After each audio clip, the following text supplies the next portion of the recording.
Buenos días, padre. Buenos días, Cristina. Encantada de estar este ratito aquí con usted. Qué oportunidad nos brinda el Congreso de Costa Rica, ¿verdad? Una providencia de Dios, después de años que no nos veíamos, encontrarnos en el ambiente de María, Reina de la Paz, sí. Me encanta. Sí, y han venido a un congreso, a un retiro previo que hay de sacerdotes de la Escuela de María, Reina de la Paz. Hemos estado 3 días, hoy terminamos, un grupo de sacerdotes que venimos acompañando a algunas de las personas que forman parte de las comunidades de María, Reina de la Paz, y hemos aprovechado para tener unos días de oración y de encuentro sacerdotal tan necesario. Tan necesario.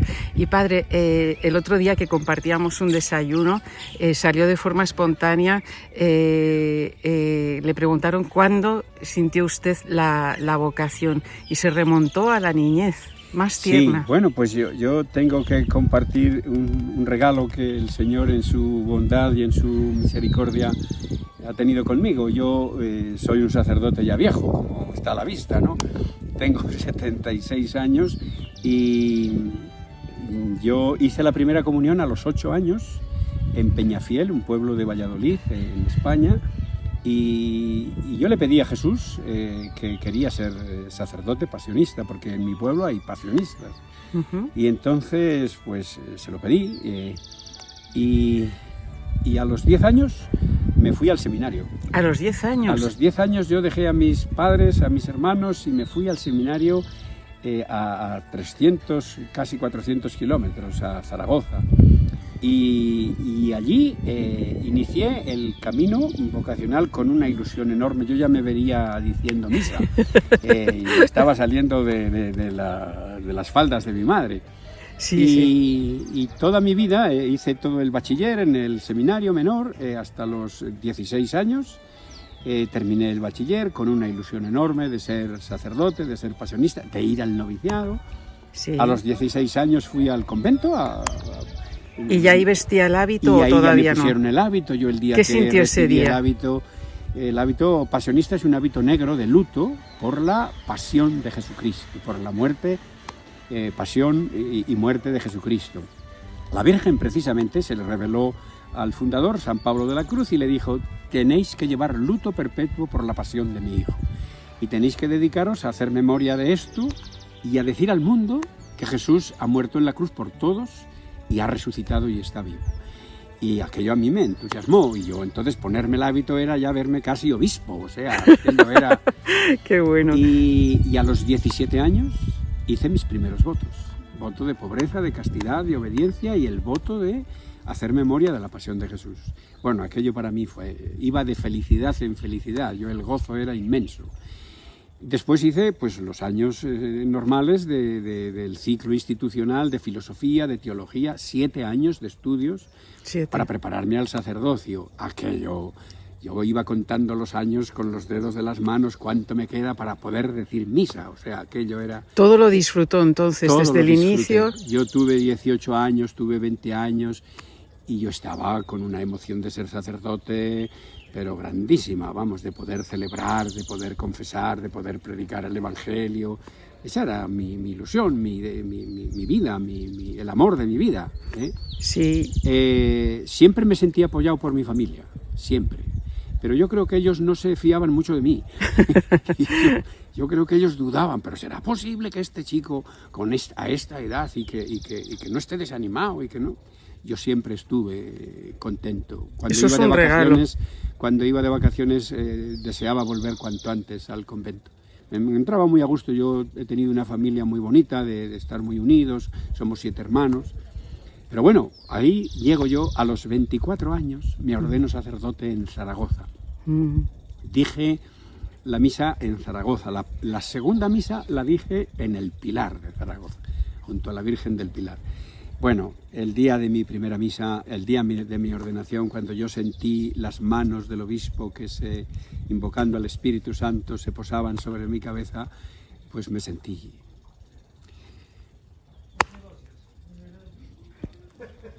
No hay palabras. La emoción me embarga porque lo recuerdo con un cariño tan grande. Y a partir de ahí, bueno, pues yo he recorrido 52 años de sacerdote. ¿Y siempre ha estado tan contento, padre? Siempre, porque es que respira felicidad. Siempre he estado feliz, nunca he dudado de mi vocación. Yo he tenido 24 años, 28 años, 35 años, 40 años, o sea, y yo soy un ser humano de carne y hueso, y entonces conozco el combate espiritual, conozco la tentación, conozco la lucha de la vida. Jesús ha sido mi sostén, y la Virgen. Celebrar misa, poder confesar. Me recuerdo, cuento una anécdota, porque la primera vez que yo me senté en un confesonario, yo recién ordenado, yo no sé si habían pasado 4 o 5 días, yo tenía unas ganas de poder experimentar lo que es absolver. Y allí en nuestra capilla de Zaragoza me senté y vino un señor a confesarse. Y yo sentía una emoción enorme, digo, a ver, ¿con qué me viene? Porque yo digo, un hombre que viene a confesarse, lo mismo me habla aquí de cualquier crimen o cualquier cosa, ¿no? ¿Qué le voy a decir?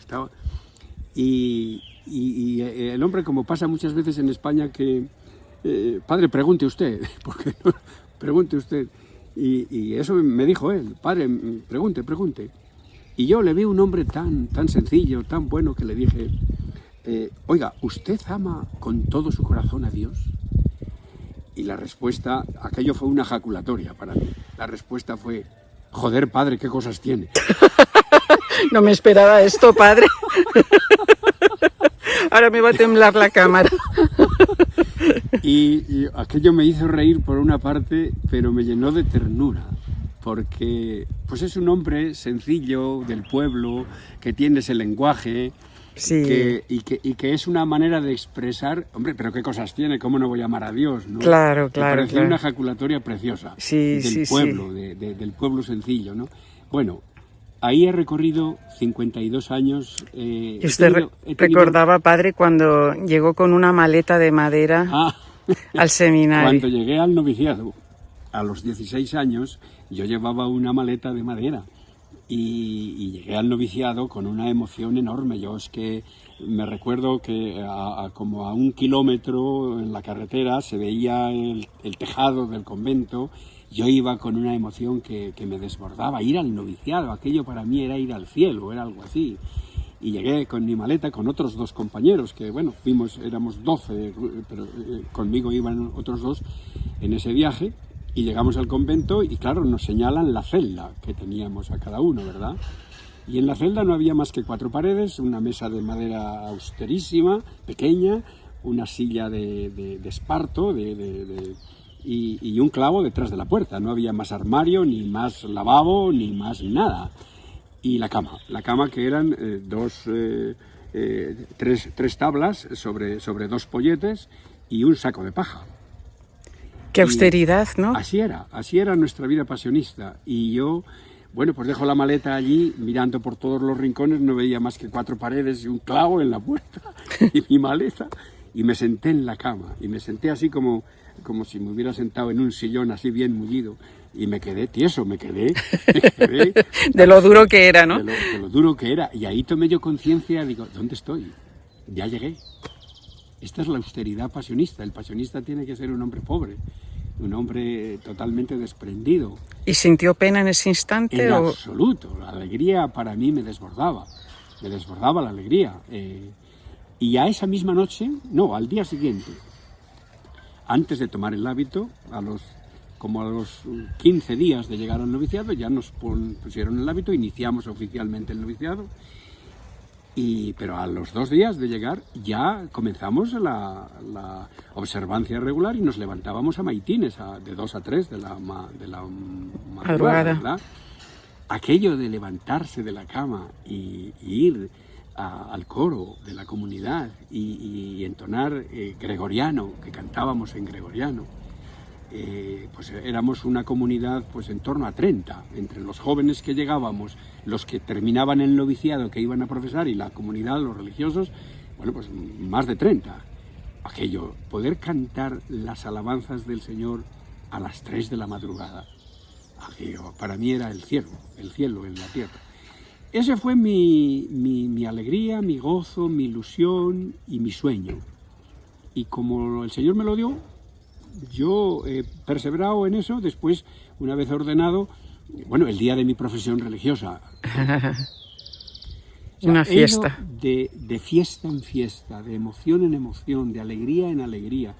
Esto es un regalo que el Señor me ha hecho, porque yo soy un pobre pecador que tengo que pedir perdón todos los días al Señor, pero el Señor me ha regalado esto. No digamos el día que dije la primera misa, y la segunda, y la tercera, y la emoción era enorme. ¿Y a día de hoy, padre? Y a día de hoy, el momento más feliz del día es poder consagrar.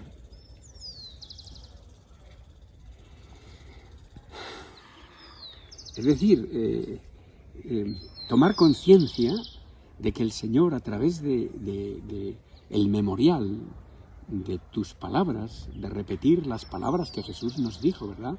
Tomen y coman, esto es mi cuerpo, tomen y beban, esta es mi sangre, que allí se hace presente Jesús, vivo, real, resucitado. Eso no tiene comparación con nada en este mundo. Me tengo que frenar las lágrimas porque es que y yo casi también. La alegría es muy grande y así he vivido. Después he tenido responsabilidades, he estado en distintos sitios. Me tocó de muy joven tener la responsabilidad de coordinar la provincia religiosa, de ser superior provincial y visitar las comunidades. Me tocaron años muy difíciles de crisis de la vida religiosa, cuando la teología de la liberación, en los años de Monseñor Romero. Me tocaron momentos muy, muy difíciles. Me tocó ser maestro de novicios en momentos en que la congregación estaba cambiando las reglas por las nuevas constituciones que nos pidió el concilio. Fueron años muy fuertes, que había que hacer mucho discernimiento de por dónde tenemos que ir, qué es lo que nos pide la Iglesia, cuál es el carisma de la congregación para ser fieles. Fueron años de mucha discrepancia entre nosotros mismos. Y a mí me tocó tener ahí, con 34 años, una responsabilidad que me excedía. Bueno, y después, pues el ejercicio de mi ministerio, uno de los momentos más bonitos de mi vida sacerdotal fue siendo yo, cuando yo termino mi servicio de provincial, me avisan de Roma que 26 religiosos nuestros, martirizados en Daimiel, en la Guerra Civil Española, podían ser ya beatificados. Y aquello fue para mí otro regalazo del Señor, pero también tuvo su prueba, porque no todos opinaban así, y a algunos les parecía que era una imprudencia por la situación política en España. Y yo dije, esto no puede ser, esto es la página más bella de nuestra historia, que 26 hombres hayan dado la vida por Jesucristo después de comulgar. Bueno, total que me tocó preparar la beatificación de nuestros mártires. Estuve concelebrando con San Juan Pablo II en la beatificación. Me tocó presentar al Papa Juan Pablo II a los familiares de los mártires. Santo Padre, este es el hermano del beato tal, esta es la hermana o la sobrina del beato cual. Qué momentos, Un momento de una grandísima emoción. Y después me tocó ser superior de la casa de los mártires. Y estuve allí en la casa de nuestros mártires 12 años. Fueron años, aquella casa se convirtió en casa de espiritualidad. ¿Dónde está la casa? En Daimiel. En Daimiel, en Ciudad Real. Entonces, ahí está el sepulcro, está la cripta donde se reposan las reliquias de nuestros mártires, ¿verdad? Sin entrar en muchos más detalles porque nos alargaríamos. Ese fue el momento en que el Papa declara beatos a nuestros hermanos. Bueno, fue el broche de oro a mi servicio como provincial. Me sentí feliz. Pero no todo fue fácil, porque no todo el mundo estaba de acuerdo dentro de la misma congregación, ¿verdad? Bueno, así muchísimas emociones. Después he estado en México y después volví a Barcelona. En Barcelona tuve unas experiencias extraordinarias, tanto con el retiro de Maús como con EFETA, el retiro de jóvenes tuve la experiencia de conocer de cerca una capilla de adoración perpetua. Estuve en la inauguración de la capilla de adoración de Badalona, y yo allí, en ese momento, ya me habían destinado a Santiago de Chile como párroco. Que es donde está ahora, padre. Que es donde estoy ahora, sin conocer a nadie, sin conocer nada de la historia de Chile, ni la situación de la iglesia, ni nada.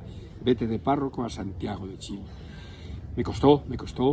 Son de los momentos que uno tiene que agarrarse al Señor y decir: Señor, me dejo llevar por ti y allá voy. Y en Santiago de Chile, lo primero que proyecté como párroco es capilla de adoración y retiro de Emaús para acercar a hombres y mujeres al encuentro con Jesús, porque el retiro de Emaús es un encuentro con Jesús que ha resucitado, Jesús que se le aparece a los discípulos que van a Emaús y no le conocen y le descubren cuando le invitan a cenar, y en su casa el Señor coge el pan, lo parte, se lo da, lo bendice, y ahí descubren que Jesús ha resucitado. Bueno, resumiendo. Sí. Resumiendo, Le quería preguntar, padre, antes de hacer el resumen final, si como sacerdote ha pasado miedo alguna vez, porque he estado escuchando a los padres estos días y se enfrentan a situaciones realmente duras. Contaban, a uno le han escupido, al otro le han pegado un bofetón en plena calle, les insultan. Sí. Bueno, yo tengo que decir que me siento tan identificado con mi vida sacerdotal, con mi vocación sacerdotal, que me siento muy protegido. Soy muy débil, soy miedoso, yo tengo miedo al coco, que tienen los niños, ¿verdad? Miedo a los perros, miedo a las culebras, soy muy miedoso, miedo a la oscuridad, me asusto así, si me dan un susto enseguida me... Pero como sacerdote, ante este mundo que es tan contrario a Dios, este mundo que se ha apartado de Jesús y que se ha apartado de Dios, este mundo que está profesando el ateísmo de una forma sistemática, entonces el sentirte sacerdote en este escenario, por donde quiera que vayas, porque en cualquier país, en España, en Chile, en Europa, desde luego, en América Latina, donde quiera que vayas, te encuentras con este ambiente contrario. Yo me siento absolutamente protegido. Yo suelo rezar el rosario todos los días, las 4 partes del rosario. Y me gusta ir con el rosario en la mano por donde quiera que voy, yo paseo por mi parroquia rezando el rosario. Es una evangelización silenciosa. La gente observa que algo llevo en la mano, ¿no? Y tranquilo. Y como sacerdote yo voy rezando por toda la gente que veo, por toda la gente con que me rozo, por todas las familias en cuyas casas están, por donde yo camino. Porque entiendo que el sacerdote es un intercesor nato. Tiene que interceder permanentemente por el pueblo de Dios y por la sociedad. Y presentarle a Cristo estos hijos e hijas de Dios por los cuales Él ha dado su vida, y para que les bendiga, para que les ayude. No sé si creen, si no creen, qué tipo de vida llevan, no me importa. Son personas, son hijos de Dios, Dios les ama. A mí como sacerdote me toca prestar ese servicio, interceder por ellos. En ese sentido, uno se encuentra en ese recorrido, en esa relación con la gente, se encuentra con todo tipo de personas, con gente que te mira y te desprecia. Bueno, yo recuerdo en Barcelona que en una estación de metro iba yo con otro sacerdote y hubo un señor que gritó en plena estación del metro: pederastas, Judas, pederastas. Bueno, pues te impresiona, diríamos, pero sereno, tranquilo, le miras con ternura, le miras con amor y sigues tu camino, no entras en ningún tipo de discusión. Entonces, uno tiene miedo, o sea, uno ve el panorama de cómo sufre la gente, Y entonces uno celebrar la Eucaristía, rezar el rosario a la Virgen, sentir la presencia de la Virgen constantemente contigo, pues no tengo miedo. Y a un joven que esté ahora mismo discerniendo su vocación, que esté hecho un mar de dudas, o porque es normal, es un paso grande, ¿qué le diría? Bueno, yo a los jóvenes que viven universitarios o trabajadores de cualquier fábrica o empresa, ¿no? Yo les diría que no tengan miedo a Jesús. Jesús es el amigo que nunca falla. Jesús es el Hijo de Dios. No se puede tener miedo a una persona que ha dado la vida por ti. No se puede tener miedo a una persona que ha sufrido por ti, que ha sido escupido por ti, que ha sido coronado de espinas por ti, que ha sido flagelado por ti. No se le puede tener miedo. No es un ogro, no es un manipulador de conciencias, es el Hijo de Dios, que ha venido a hacernos felices, a descubrirnos el camino de la verdadera felicidad, de la única que hay, que es la suya. Entonces, tener miedo a eso, uno puede tener miedo a que me engañe una persona, me robe, me asalten. Miedo a esas cosas uno puede tenerlas. Miedo a Jesús no. Es la bondad, es el amor, es la paz, es el gozo, es Dios. Claro, y a los padres que se ven en su sacerdocio actual, que a veces ya llevan años y puedan tener, como es normal, alguna duda, Mira, uno se encuentra, yo en mi vida sacerdotal me he encontrado con muchos compañeros que han estado en crisis, que han tenido sus dudas y sus momentos de tristeza y de desaliento o de desencanto, porque la vida nos pone pruebas, desengaños, no sé si decir traiciones también, ¿verdad? Pero ver, por ejemplo, que uno predica la palabra, intenta llevar a la gente a Dios y no recibes una respuesta como a ti te gustaría recibir, eso es muy desalentador, muy desalentador. Entonces, esos momentos de prueba están. Ahí el demonio ataca durísimamente.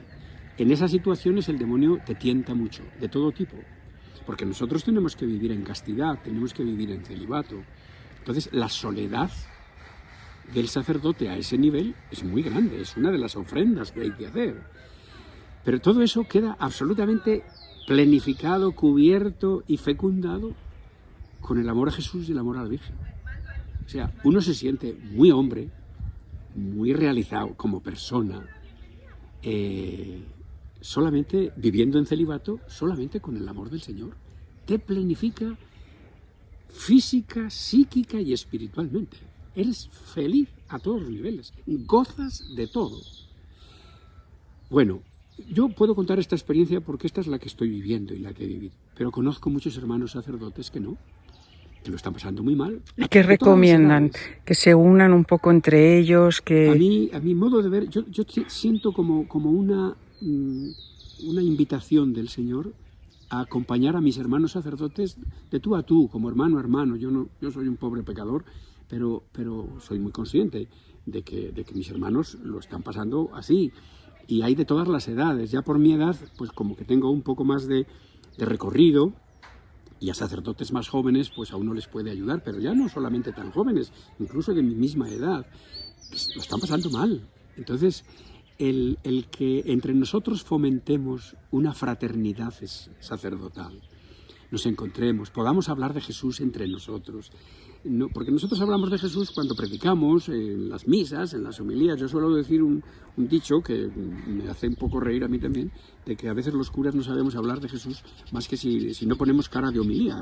Tenemos que poner cara de homilía, pero no, hay que saber hablar de Jesús tomándote un café, dándote un paseo, haciendo deporte, no lo sé.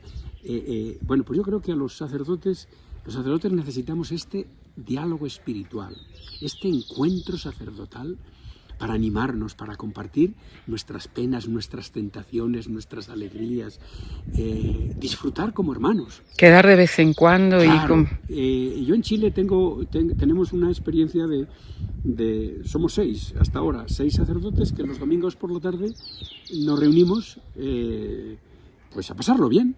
Claro. ¿Y qué hacemos? Pues nos vamos a una capilla de adoración y estamos una hora en adoración silenciosa con el Señor. Una juerga fantástica. Estamos en oración y después rezamos la oración de vísperas, rezamos a la Virgen el Rosario y después nos tomamos un café y un sándwich y quedamos tan a gusto. Y hasta la semana que viene. Claro. Pues qué maravilla.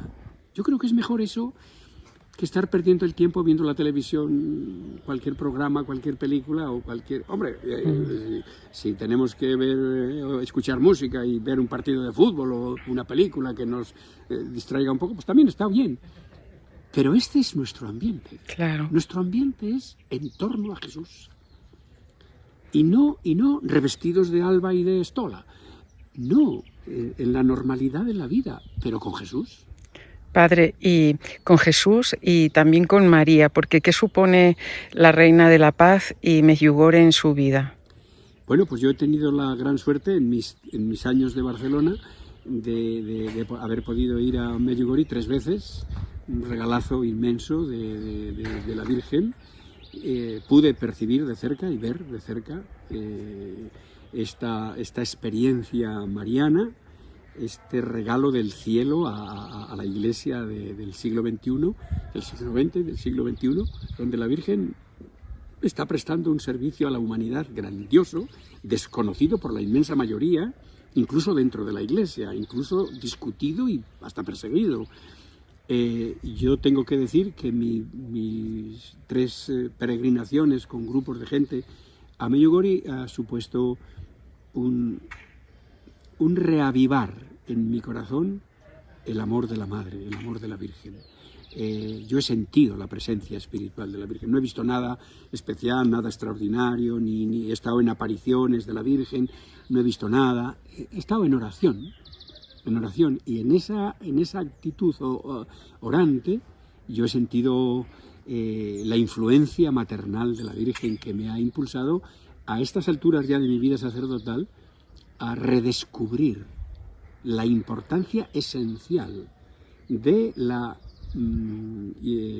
misión que la Virgen tiene en el plan de la salvación del mundo. Jesús ha asociado a su madre al proyecto de la redención. Ella es la corredentora y por tanto ella es la madre de la gracia, la madre de Dios. Entonces, si nosotros tenemos que llevar a Dios a la gente y a la gente a Dios, la Virgen es la madre. Y por tanto, no podemos tener una relación con la Virgen distante, fría, olvidadiza. La Virgen está presente. O sea, Jesús y María, María y Jesús nos acompañan permanentemente. Y esta experiencia la tenemos que transmitir, la tenemos que recobrar. Porque una de las cosas que nos ha pasado mucho al clero ha sido que la fe la hemos convertido en dogmas, en esquema teológico de verdades que hay que creer y en mandamientos morales que hay que cumplir, ¿no? Y hemos descuidado la relación personal con Jesús y con la Virgen. Que es que Jesús está vivo, que es que Jesús no es una idea, que es que Jesús no es un cuadro, no es una estatua preciosa, una escultura maravillosa. No, Jesús está vivo y Jesús se come y Jesús se bebe. Esto hay que redescubrirlo, porque esto no lo podemos reducir a un dogma en el que creo. No veo, no entiendo el misterio, pero lo creo. Es muchísimo más que eso. Disfrútalo. O sea, siente hasta físicamente la emoción de encontrarte en un abrazo con Jesús, en un abrazo con la Virgen. Esto lo tenemos que recuperar en la Iglesia. Obispos, sacerdotes y laicos, muchos laicos también, hemos ideologizado la fe. Y la fe es una experiencia de vida. Si a una madre de familia que tiene un hijo, que acaba de ser mamá, y que no tiene cultura, tú le pides que te defina qué es el amor, filosóficamente, ¿qué te va a decir la madre? Nada, porque no sabe expresarse. Pero esa madre tiene un amor que mueve montañas. A su hijo le ha llevado en sus entrañas y por él da la vida. Bueno, eso nos falta en la Iglesia. Sabemos a veces dar razones de la fe y no vivimos del corazón. Del corazón. Del contacto personal, místico, espiritual, ¿no? Esto nos falta, especialmente a los sacerdotes. Por eso yo a mis hermanos sacerdotes, en la medida en que puedo, me siento muy motivado a acompañar ese proceso, a estar cercano de ellos. Vienen sacerdotes a confesarse, a hablar, yo me siento feliz de poder. Pero ya mis hermanos sacerdotes, por donde quiera que vaya y sean de la nacionalidad que sean, lo que les quiero transmitir es esto. Nuestro sacerdocio es un regalo que nos ha hecho el Señor, incomparable, que no lo podemos comparar con nada. Y por eso esto lo tenemos que transmitir y nos lo tenemos que compartir para animarnos mutuamente.